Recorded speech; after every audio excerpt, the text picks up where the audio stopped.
Welcome to I Love My HBCU ?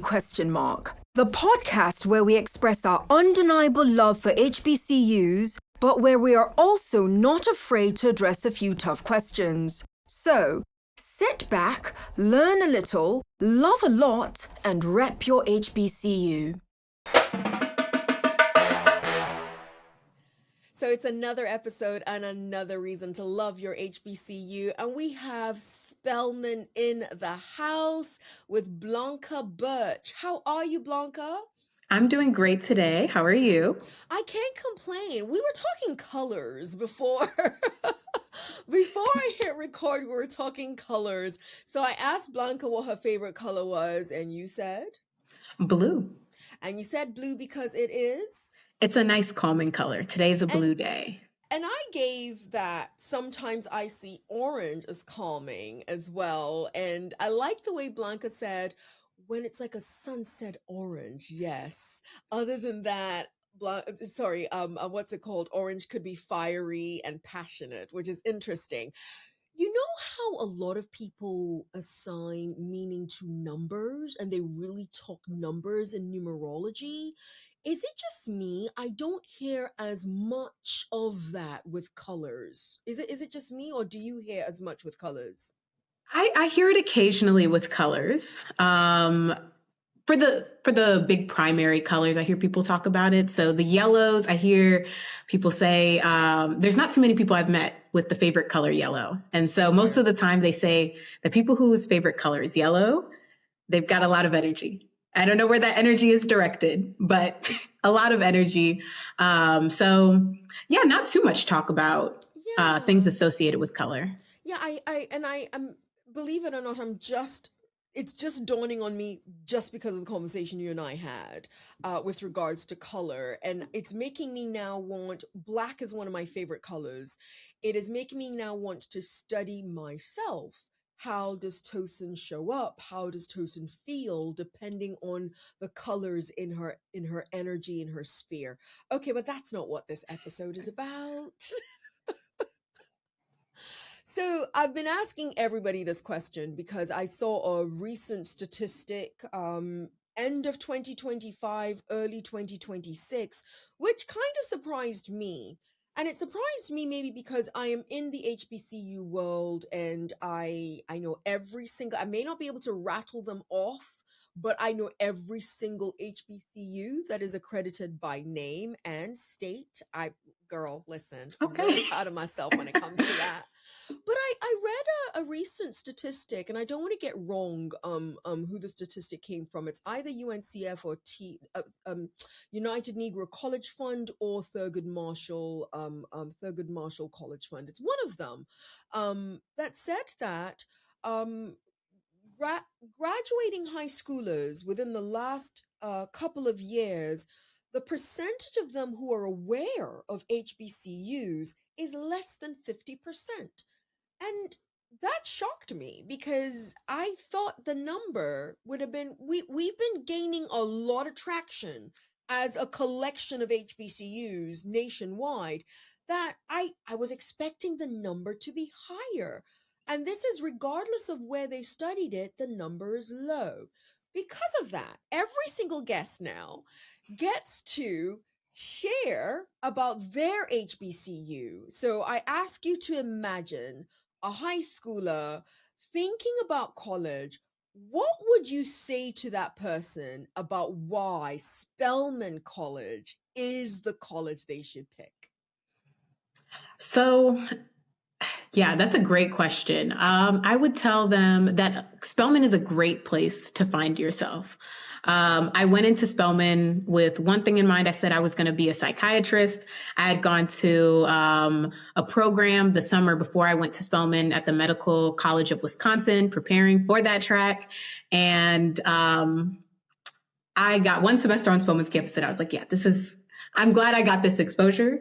This is not for me. And I got to explore and learn a little bit more about myself and find the major that was a better fit for me. So I ended up switching over to international studies. I always really loved having a global perspective, being able to connect with other cultures and learn more about what's happening in the world at large.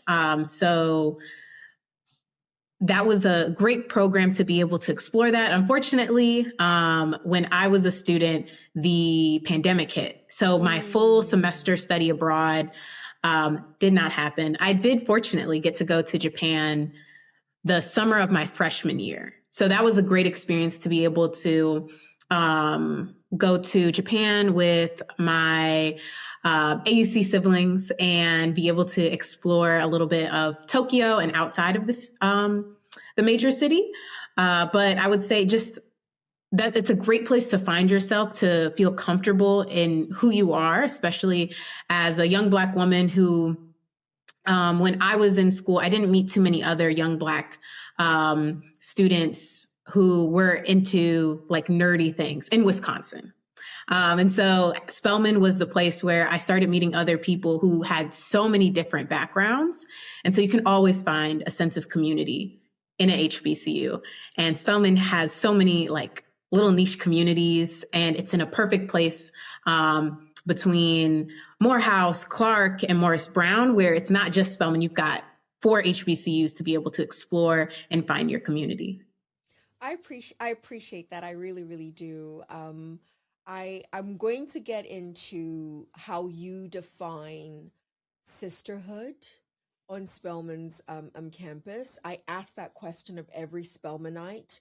I may get a similar feeling, but I absolutely get a different articulation of the feelings. I'm looking forward to asking you that. But before I do, I would be remiss if I asked you, why should one go, without also asking you, what are the obstacles that one must consider?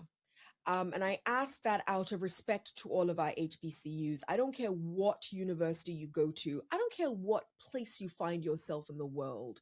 There will be some amazing experiences, but there are going to be obstacles as well. And I want you to, again, think of that high schooler who just got dropped off at Spelman College. And what obstacles do you think the person should be taking into consideration as mom and dad leave or the family village leaves and it's just them? Yes, I always make this, not always, but I make the statement, I don't want my child to feel gaslit. I don't want you to just tell me all the good things, knowing fully well there's some things they need to start taking into consideration, perhaps prepare for as they make their decision making towards the institution. So yes, what obstacles either did you face or that you want a high schooler to think about as they're thinking about Spelman? Absolutely. So I would say, as someone from the Midwest who was used to being in extremely cold temperatures, moving down to Atlanta, Georgia in Yeah. August was was too hot for me the first time I Right. came down here. I normally came down with my family in October, so it was a little chilly. And so being in the South in the dead of summer, was a big transition for me. Yeah. I didn't necessarily have the clothing that was breathable enough to be able to handle that when I first got down here. So I did some shopping.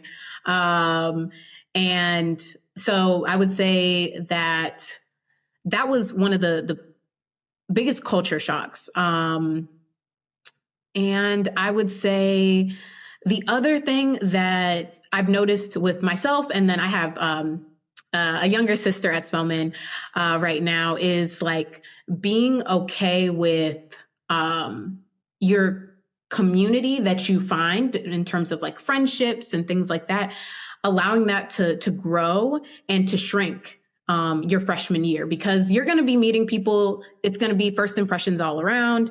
And it might feel intense when you realize that someone isn't exactly how you thought they would be when you first met them on campus. And that's okay. Everybody's different. And some people are meant to be in your life for just a season. And so, being okay with letting people go on their own journeys, because you're going to be on your own, and it's just, you can't take everybody with you. And you can't go on everybody else's journey. So those would be, that would be something that I would keep in mind as well. So I smiled when you say that because there's something about aging. I've got you on at least 10 years. I'm 1,000% sure of this, maybe even 20. But there's something about aging that we know that the older we get, right? That we're not all on the same journey. You've got to go on yours, I've got to go on mine, and we may not even intersect along the way ever again. But there's something to be said, and I'm trying to go back to freshman Tosin and sophomore Tosin, and whether or not I took it so hard when my groups shrank. I don't remember, but there's a lot to be said of the emotional impact that it has on our underclassmen that I observe. So to anyone that's listening to Blanca and saying, "Wait, that's the obstacle," it's real. It's very, very real. And I actually don't. And you're going to correct me in a second, Blanca, please. But I don't even know if it's something that you can warn somebody about. I don't know if you can really give somebody the perfect set of tactics on how to overcome it, because when I see it in some of the freshmen and sophomores that I interact with, you can tell that it's taking an emotional toll and there's not much I can do about it. What are your thoughts on that? Yeah, I would say it's part of growing pains. Every time you grow, things aren't going to go exactly as planned. And so it's important to know that sometimes these painful emotions or experiences that we have are going to shape you in Yeah. making you maybe it's not the person you exactly expected, but it's going to shape you into a unique individual, and it's going to inform how you're going to engage with people in the future. Maybe you didn't appreciate how you were treated, or you really admire how someone gave you grace in a situation, and you the relationship may have ended, and you're like, oh, well, I messed up, and owning Yeah. that is important, but understanding how you can grow from that. So, yeah. So I'm going to pivot. Blanca, you are, and listen, someone's going to correct me at some point in time soon, but it's my first time hearing of a innovation scholar at an HBCU in the nature in which your role is. And so I'd love it if you shared with all of the people listening what your role is as an innovation scholar at Spelman College. Mind you, she's not a student, because when most of us hear scholar, we're like, oh wait, she's no, she's a Spelman alum, guys. But what is your role as the inaugural, right? Yes. Inaugural innovation scholar at Spelman College? School us. I need to be schooled too, so I'm taking notes. So I am the inaugural AI innovation scholar. So I specifically focus in Specific. on AI, but I am housed within the innovation lab on Spelman's campus. So it's something that I'm about 95% sure most schools have some form of innovation lab on their campus, which is going to have innovation technology or like faculty and staff who support you in trying different innovation things. So Absolutely. for Spelman specifically, we have 3D printers, laser cutters, sewing embroidery machines, um, really any and everything that you could think of to make like prototypes, innovate. And so I was in there as much as I could be throughout my 4 years at Spelman. And even virtually, I was very much connected to the community during the pandemic. And so once I left Spelman, I still stayed in contact with the Innovation Lab because they really helped shape me into the person I am today. And I'm so glad that I'm able to work with the team as being the AI Innovation Scholar. But as soon as I left, one of the members of the team told me about a new Microsoft space that was opening in Atlanta. And they said they're looking for a lab manager, and essentially, the lab manager position would be managing their technology, their innovation technology, like 3D printers. And he said, I should apply. So it took about 8 months after I graduated, but I managed to get the job. And as soon as I joined at Microsoft, they said AI. AI is in everything that you're going to have to do, because they had recently launched Copilot. And so while I was doing that, there were things that I was just learning on my own, because while I was at the company, I was using the company tools, but AI has been growing so much in the past couple of years. So I would test out projects on my own.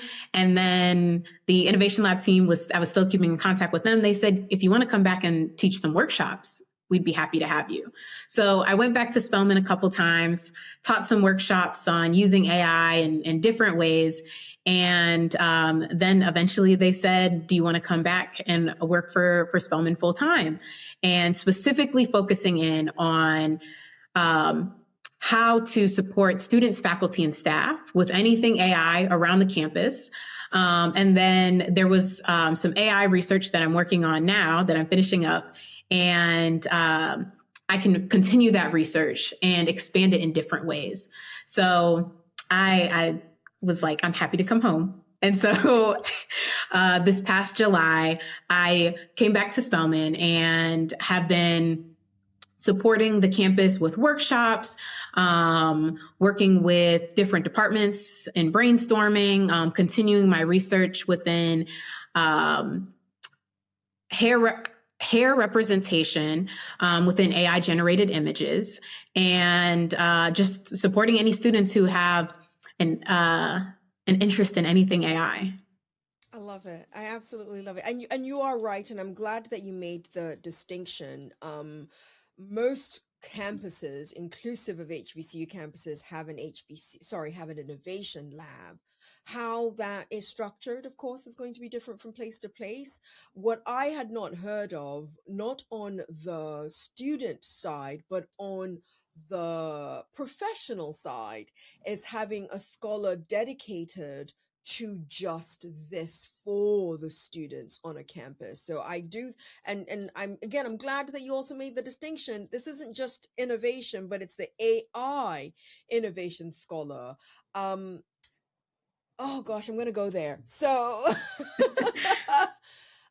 the reason why I'm harping on how impressed I am on that is because, different from non-HBCUs, I find that other institutions are mostly embracing of artificial intelligence in all of its uses. They have issues with it. They talk about the issues, all of that. I do have experience with HBCUs still being a little resistant, my apologies. And the resistance is with the assumption, this is where I see it popping up the most, and I want your take on this. I see the resistance popping up mostly when faculty are grading students' work, and the almost automatic assumption, I'm not saying it's right or wrong, but almost automatic assumption that whatever content that students are submitting, it has been not only AI proofed, but potentially AI generated. Is there a solution? Plagiarism is a thing. Is there a solution that you can think of as the AI innovation scholar that would quell some of these worries more so than what we're hearing currently? Yeah, it's a very difficult space to be in as an educator, because the one thing that I see AI kind of really hitting hard on students is impacting their critical thinking, right? Yes. And this can be for any and everybody, because I've met a number of people who, like, they've replaced certain things with AI. That could be like email writing. That could be even when I'm texting on my phone nowadays. Like, I can see that those auto generated things, and some of them I'm okay with, but I want to type it out myself personally.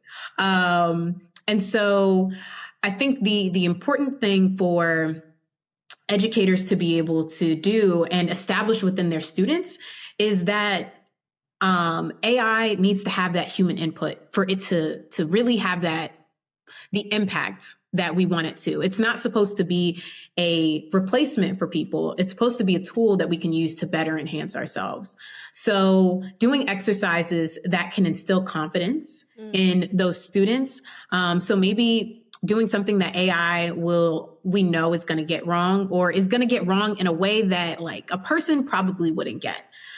So before, the exercise I used to see people do was ask ChatGPT how many R's there are in strawberry. And it would always say two, because it would group the two R's in the second part of the word together.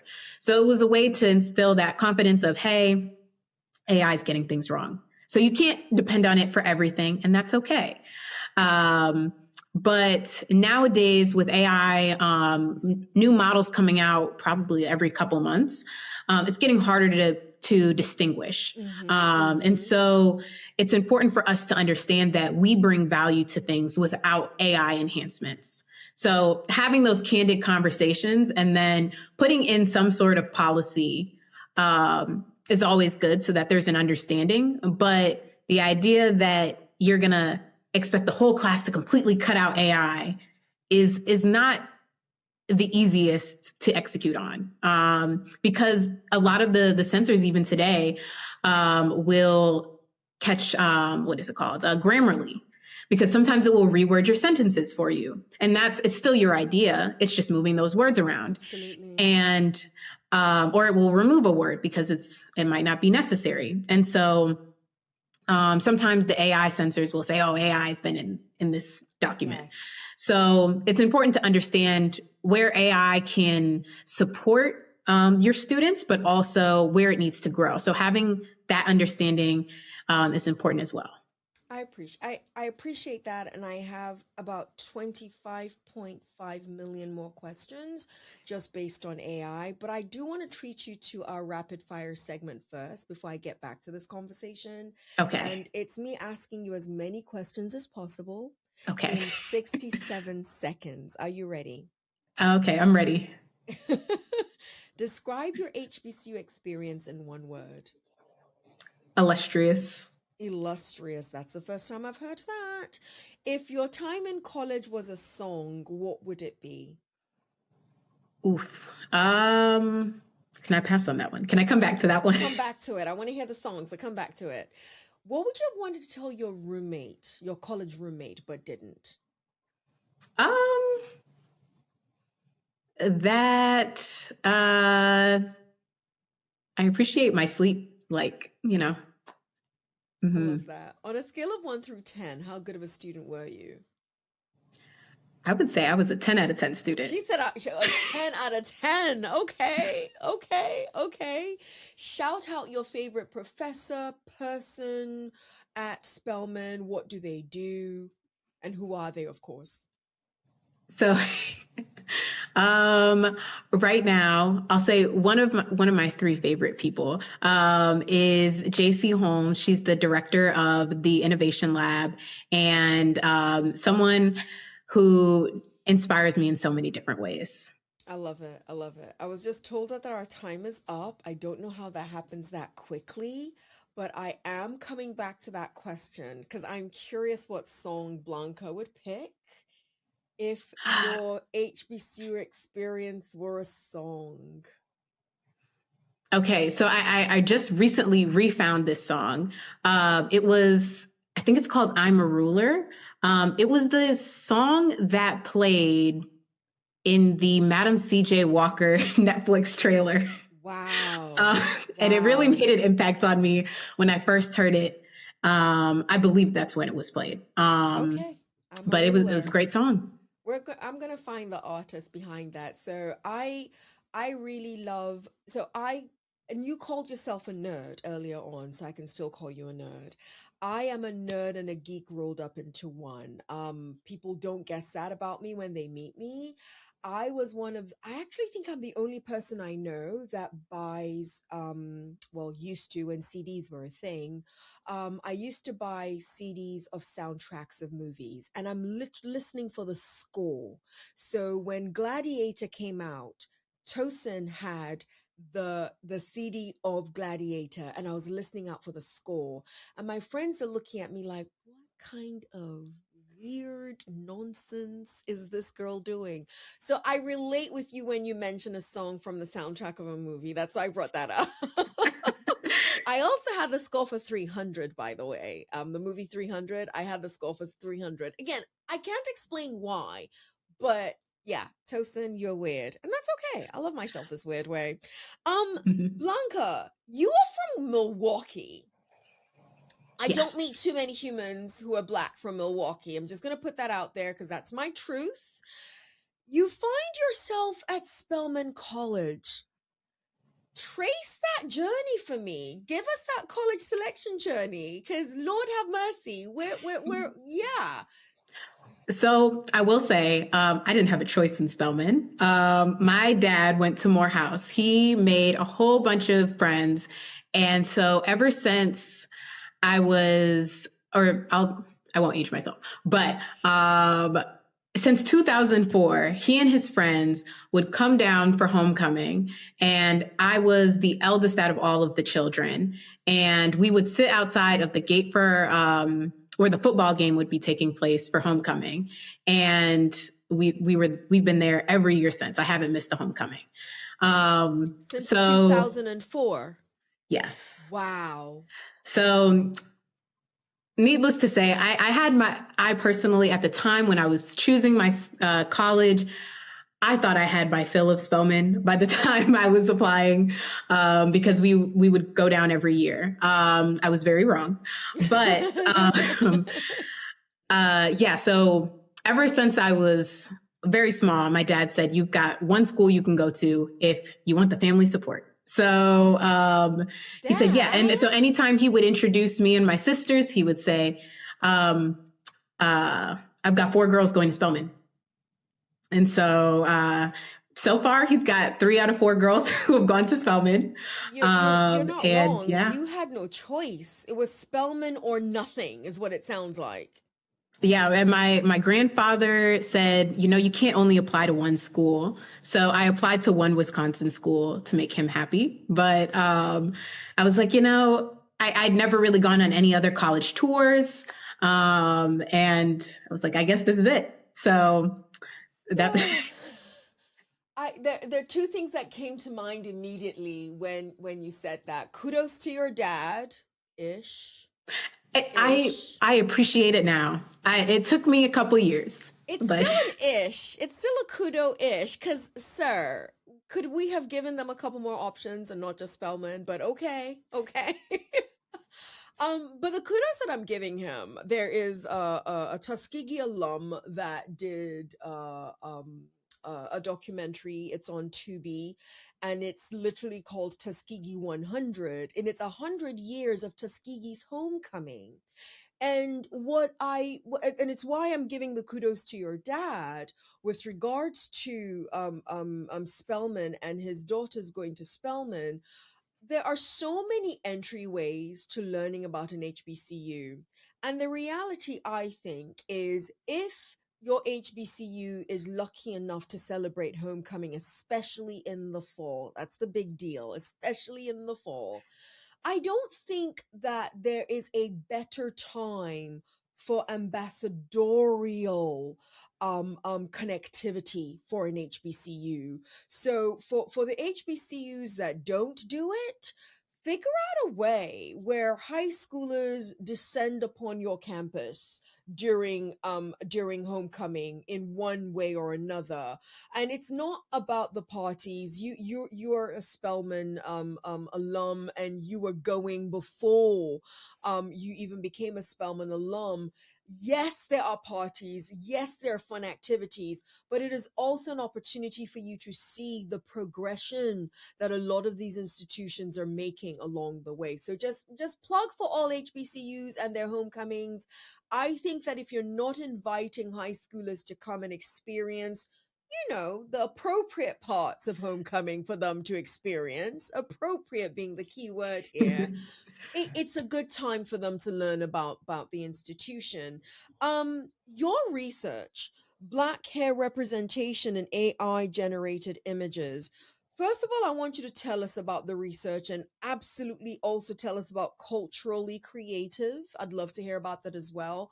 And then it would not be I would be failing as a platform because we are a social impact organization that happens to have this podcast associated with it.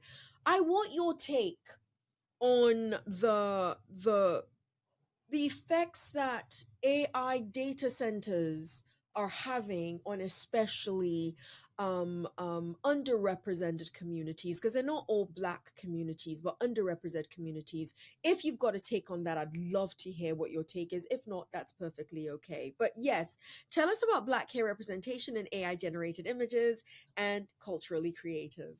Yeah, so my research essentially is around how Black hairstyles and hair textures are represented within AI generated images. So I generated over 600 images of different hairstyles and textures.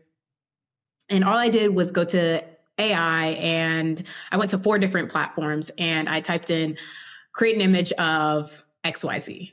So it all started because I was trying to create an image of myself. And my signature hairstyle at the time was a pineapple. And so, that's just a poof on the top of your head. And so I said a Black woman with a pineapple hairstyle. And that was not specific enough for AI. It put a literal pineapple on my head, or it would turn the hair green, but it wouldn't be like what a pineapple actually looks like, as known by the Black community.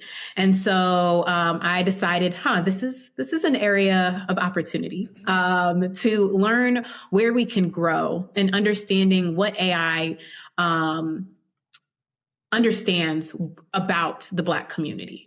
So that's really what the start of the research was about, was getting that conversation going about within our community. What does AI understand? And understanding that representation is important, because inevitably, the way I see it is misrepresentation will inevitably lead to misinformation. And if it's not dealt with, it could lead to erasure. And so as more and more people are engaging with these tools and being within the education space, it's not uncommon for me to see someone generate an image for a PowerPoint. Right. And so there are so many PowerPoint making tools out there where it will fill in the blank for you. And I don't know if they're getting stock images or AI generated images. And so if it can't accurately, say, make box braids, and this is the tool that children are learning on. And this is a teacher unknowingly is never getting like the right box braids.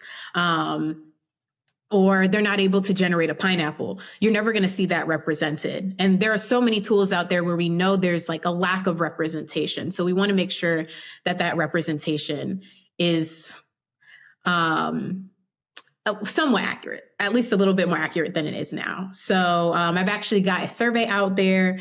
You can find it on my LinkedIn. And essentially people fill it out, and you are looking at about 20 to 30 of the images that I've generated, and you're labeling what hairstyle and what hair texture you think it is. And so the work behind it is that if 51% of the people who fill out the survey agree with the AI, it's on the right track. If less than that, there's room for improvement, and more conversations need to be had about how this is being represented. So that's a little bit about the research. And then Culturally Creative was actually a passion project that I started with my mom during the pandemic, because I didn't know what to do with myself during the pandemic. I came back from spring break, and then the next thing I knew, I was back home in Wisconsin and stuck in the house. So my mom and I were. So I was like, how am I going to fill my time? I also had a small business on campus where I was using the laser cutter to make wooden earrings. And so I was like, okay, I want to continue my small business projects. And so my mom and I wrote a children's book called Who Has Hair Like Mine, which explores different hairstyles and a little bit of textures within the Black community through a little girl just walking around her neighborhood. So, yeah, culturally creative is an exploration of like accurate or different opportunities for different cultures to be representative in children's book media. And then I'm still working on it, kind of took a pause, but using emerging technologies to enhance those stories. So when I was a student, I used augmented reality to essentially make like a futuristic pop-up book. So imagine you have a QR code at the front of the book. You don't know which pages are going to activate the augmented reality experience. Oh, But with so wow. many kids knowing how to engage with technology more so than I had when I was little, Absolutely. this is a way for them to positively be engaging with these technologies and experience the story on another level so that it's engaging and kind of like a video game. So that's a little bit about culturally creative. I'm still doing research into data centers, so I don't have too much of an opinion, but it's important for, I will say it's important to understand if this is something that's coming to your community, to do research and participate in those local elections. I've been learning that more and more lately Mm. to pay attention when it's time to vote. You don't need to do all the research. You don't need to go to all the meetings. You don't need to watch all the debates. But doing a little bit of research and taking the time out to vote or doing a mail in ballot makes a world of difference, especially in those local elections. So, yeah. Blanca, we need 2.5 hours to cover all the questions that I've written down as you were talking. And listen, anyone that kind of just pops in at whatever time you pop in, you're going to be like, wait, we're talking about everything. I love the Who Has Hair Like Mine. And I want to I'm about to pivot into Black women's hair for 2.5 seconds because I was not kidding, not kidding. I wish it was one that I could publicize, but I can't. But I was on a call this morning and women's hair came up and it had nothing to do, like remotely had nothing to do with appearance in Black women's hair. But Black women's hair came up with regards to a social impact issue that we're having in one of our communities, and how swimming is okay, you Mm-hmm. know where I'm Yeah. going, or at least you can guess where I'm going, and how swimming is a necessity and not something that is just a by the way. And then the conversation about Black women being still one of the lower numbers of persons who know how to swim, and someone immediately bylines to, oh, it's because of the hair. There's just so much, there's so much to talk about when it comes to that. But then I also want to ask you, or have a conversation with you, about what you think the future of critical thinking is when it comes to the impact of artificial intelligence. You may not be old enough to know this, but I've been old enough, and in academia, I've also been old enough in academia to know that we've been struggling with lessening numbers of critical thinking among students for a while now. And artificial intelligence is not making that any easier. So I'm curious, for those of you who are AI scholars, those of you who embrace it fully or embrace it in its practical sense, what should we be looking out for when it comes to the absolute impact? It's very clear that it is having an impact on critical thinking. But let's go back to the hair for a hot second. Okay. Uh, um, I've heard people say it's just hair. What's your relationship with Black hair, Black women's hair, that would give more context to the statement, it's just hair? Well, I would say that like on paper, yeah, you could argue that it's just hair. But when Yeah. we're out in the world, and we're engaging in different spaces and we have the different hairstyles, it becomes a larger conversation just Yes. in terms of just taking up space. Um, Up until about, I would say, high school, my hair was straightened all the time.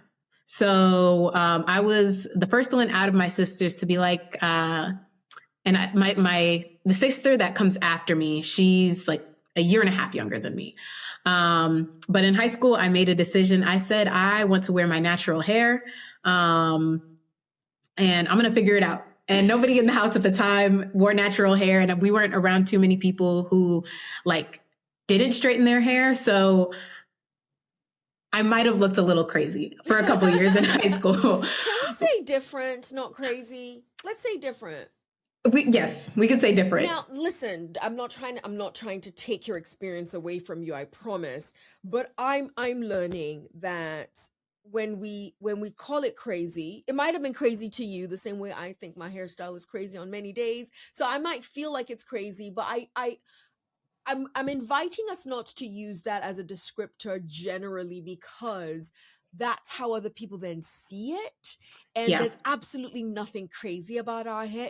It's just hair. There's you get what I'm saying. Okay, sorry. Absolutely. Yeah, yeah, it was a transitional state and I just didn't understand what was going on. And so for me, I was like I was kind of freaking out because I didn't know what products to use. My Mm, hair was constantly dry.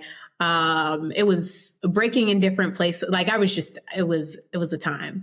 And so I spent almost all of my 4 years trying to figure out how to navigate it. Spelman definitely helped out because there were so many other young Black women who had gone through what I had gone through, like earlier in life, where they had transitioned and they knew what to do with their hair. So there was a sense of community, yeah. and support for navigating how to experiment with your hair, when you didn't necessarily have that, before.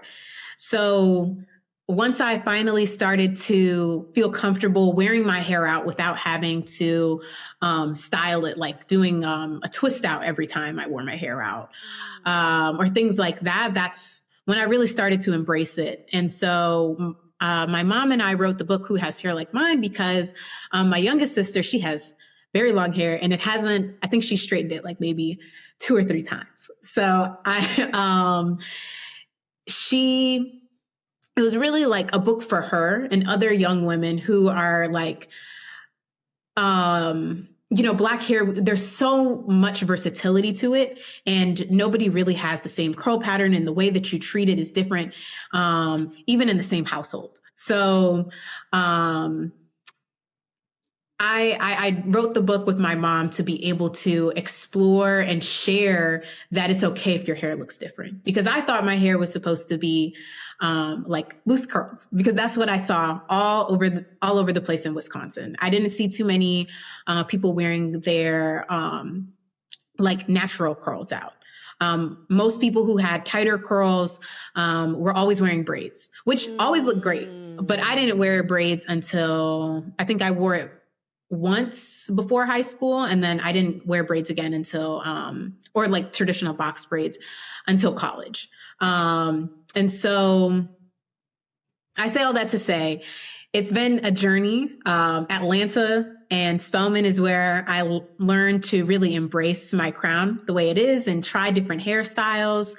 And so I always encourage people to, the beauty of our hair is that we can do so much with it. Yeah. Like Yeah. there is no limit. So I encourage people to try new things, and, just embrace the crown that you have. So I I I will always be the person that says that you cannot have enough of a conversation on black women's hair. Black women cannot have enough of a conversation on black women's hair. I don't really need anybody else telling me about black women's hair unless you're black. No offense.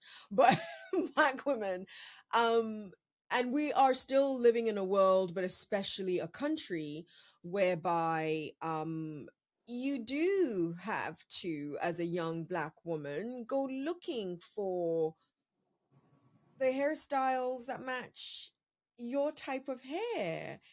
or even just the hair leave out that matches your type of hair.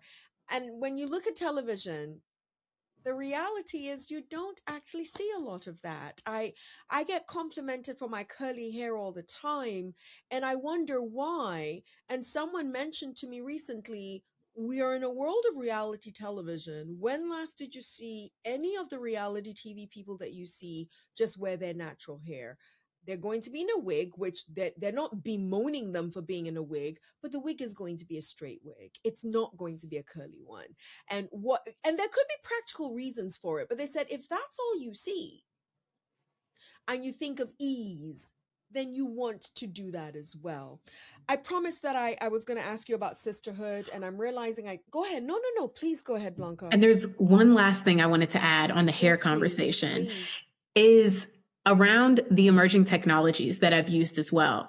I would say one of the things that was a reoccurring thing in any time I've been in innovation spaces is virtual reality headsets have always been a struggle for me in terms of putting them on, because I have to prepare a hairstyle In specifically for order. me to be able to wear a VR headset. They are not designed for our hair by default. And so there are other like little things where it becomes like they weren't originally keeping us in mind when these things were designed.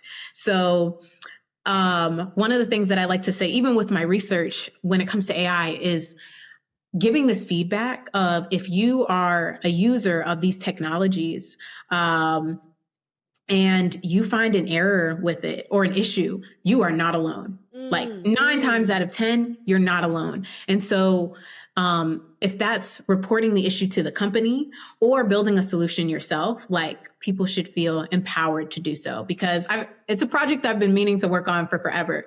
But I normally, when I wore my hair in a pineapple, I wasn't wearing VR headsets those days. Yeah.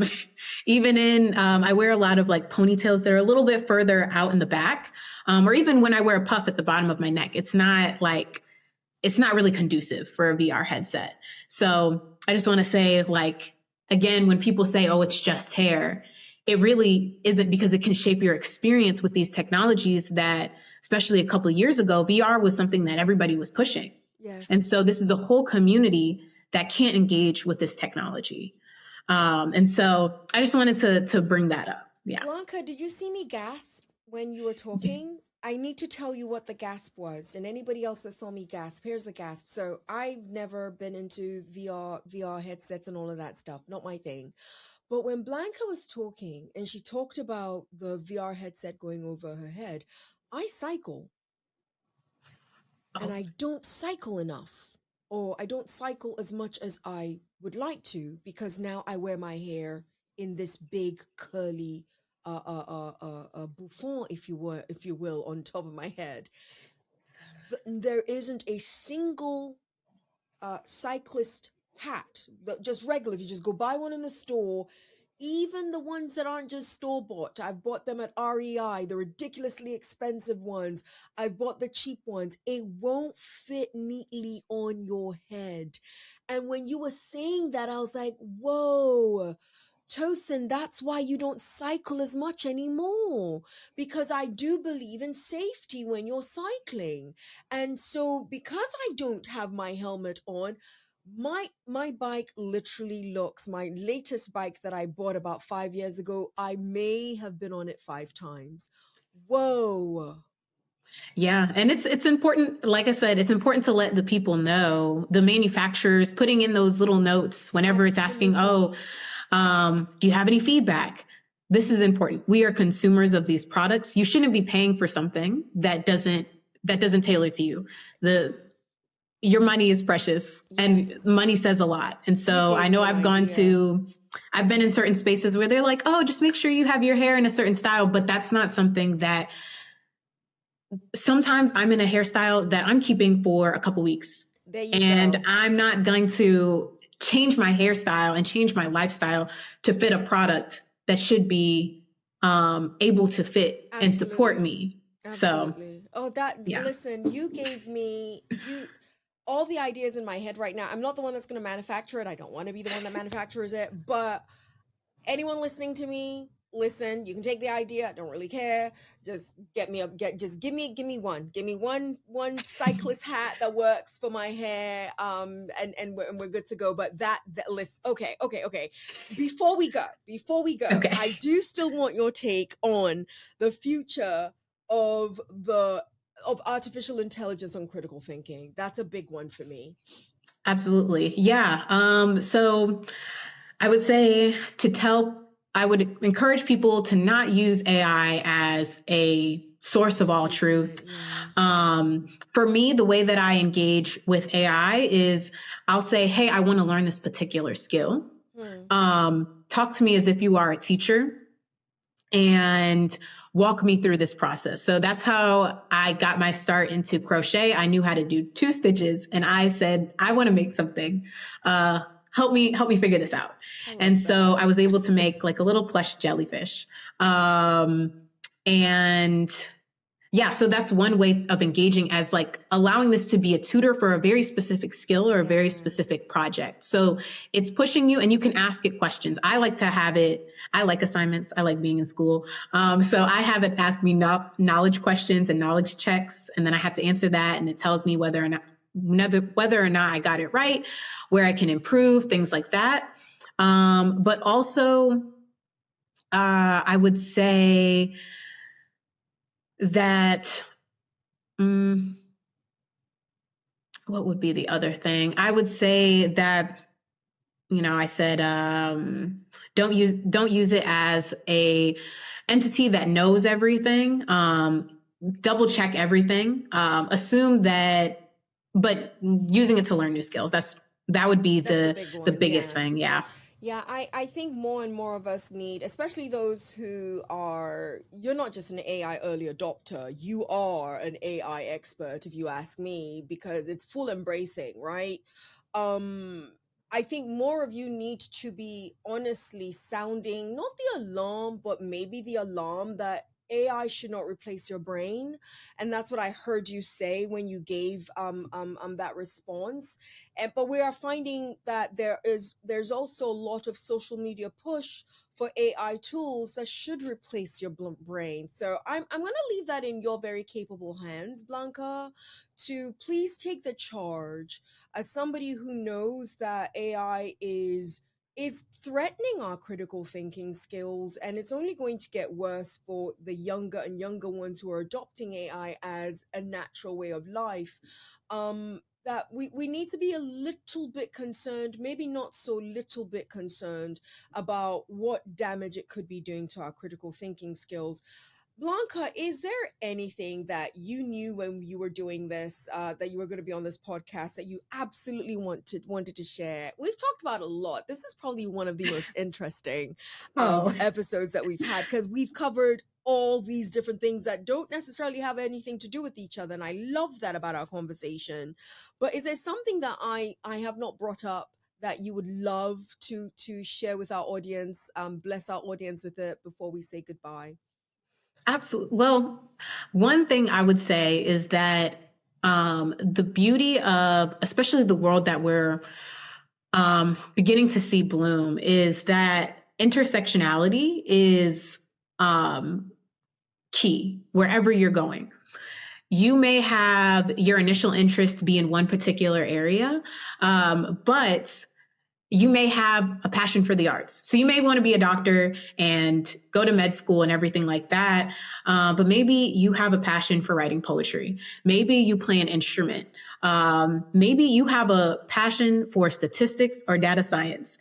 There is a place, and there's significance in people having those multiple skills. So for me, I found my passion in, wanting to engage on a global scale, with the world and helping people tell their stories. So for me, that's a mix of international relations, needing to know about the arts, having a little bit of entrepreneurship thrown in there. And so for that makes me an asset in a lot of different spaces. So embracing all the things that make you you is really important, because you're going to bring something special to the spaces that you go in that nobody else can bring. So don't be afraid to embrace those things, because you may be the only one in that particular space, but you're bringing something that nobody else can bring. I did have a mentor. There's a program, if you go to an HBCU, called Disney on the Yard. Yes. And so it's a great program. I got a great mentor. And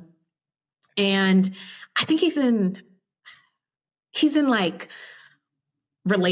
corporate relations within Disney. And I remember he's a very creative man.